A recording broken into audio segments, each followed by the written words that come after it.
நம்ம ஸ்டாண்டு பார்க்குற மாதிரி ஒல்லியா இப்படி இருக்கக்கூடிய பொண்ணு இப்படி நல்லா உப்பி போய் உடம்பு ஃபுல்லா உப்பி போய் எடுக்கிறாங்க.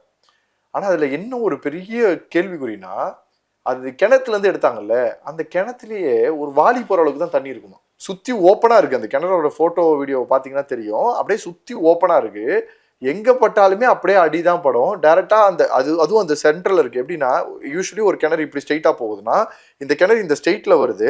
அதுக்கப்புறம் ஒரு பாக்ஸ் போய் இங்க இடத்துல ஒரு ரவுண்ட் வருது. இந்த ரவுண்டுக்குள்ள அந்த பொண்ணு எடுத்திருக்காங்க. சின்ன ஒரு குழிக்குள்ள தான் தண்ணி இருக்கு. குழிக்குள்ள நீ எங்கேயாவது குதிச்சா கூட குழிக்குள்ள குதிக்க முடியாது.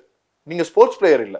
ஆமா, கரெக்டா குழியை பார்த்து டேவ் பண்ணி பண்ற அளவுக்குலாம் கிடையாது. எங்க பட்டாலும் அடி எங்கேயாவது ஒரு இடத்துல பட்டு சைட்ல தான் விழுமே தவிர குழிக்குள்ள இருந்து எடுத்திருக்காங்க. குழிக்குள்ள இருந்து எடுத்த பொண்ணு வெறும் உடல் உப்பி போயிருந்தா பரவாயில்ல, முகத்துல இருந்து இந்த பக்கம் ஃபுல்லா ரத்தம்.